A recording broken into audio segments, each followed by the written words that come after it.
This is Wayne Madsen with the Wayne Madsen Report, the Sunday Roundup, and joining me tonight is Nick Bryant, the author of the Franklin Scandle, the expose of a huge pedophilia network that reached right into the White House. But Nick, before the break, you mentioned William Casey, and of course that brings up the whole other issue of the intelligence agency's involvement and possibly getting into some nefarious projects that the agency was involved with for many years. But let's continue about on Casey, because that's a very interesting aspect to this.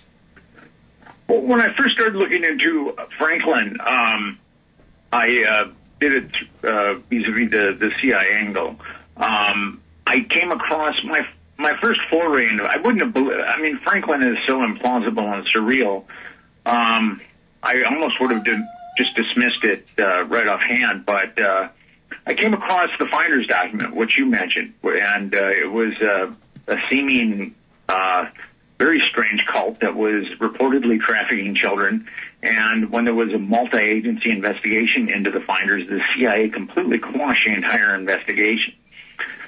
So that got me thinking, what the heck is the CIA doing, quashing an investigation into a cult that's reportedly abusing children domestically? I mean, there should have been no reason whatsoever for the CIA to be involved in quashing an investigation into the Finders.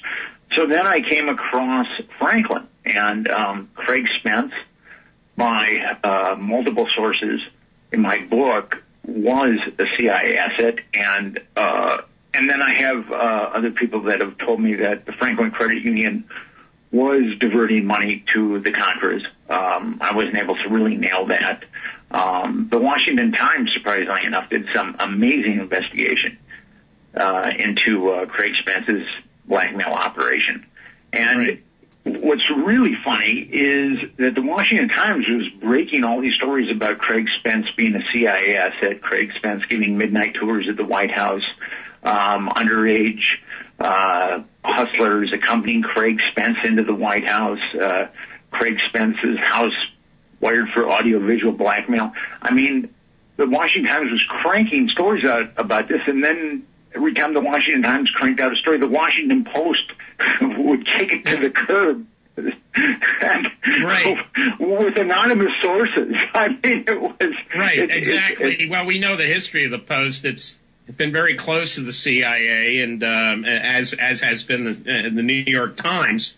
But this whole issue, you brought up Casey. Now, two directors before Casey was William Colby, and he plays a part in this also, especially with one of the state senators in Nebraska who took this on as a major investigation, John DeCamp, and it turns out that DeCamp and Colby, who basically ordered the destruction of a lot of the MK Ultra family jewel documents when he took over as director, I believe it was 1973 from Richard Helms. Colby apparently had said he would help DeCamp, but then Colby, well, you know what happened to him. He was found after a few days floating in the Chesapeake Bay.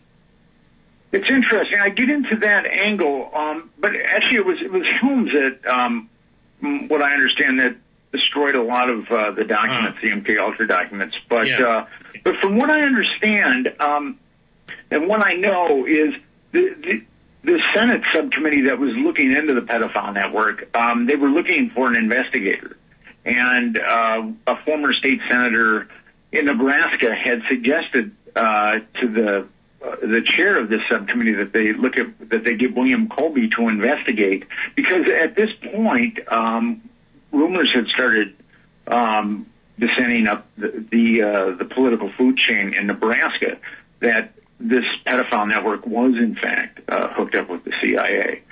So the chairman of the subcommittee wanted to give William Colby to investigate it because he thought that William Colby would expose it.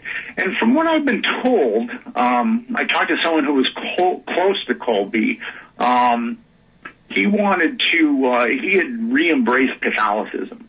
and right. that he had felt that the one thing that he had problems living with was the CIA's use and abuse of children for like mind control and other projects.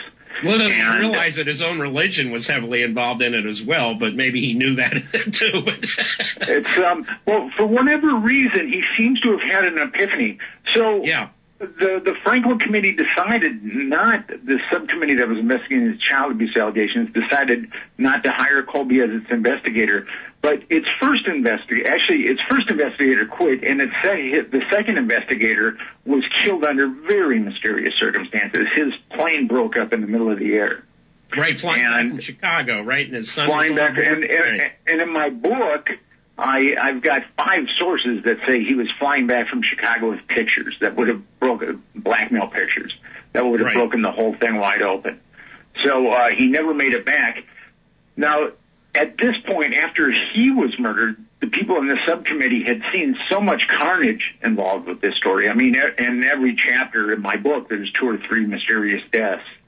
And that they decided, they went back to William Colby and asked him to investigate this investigator's death.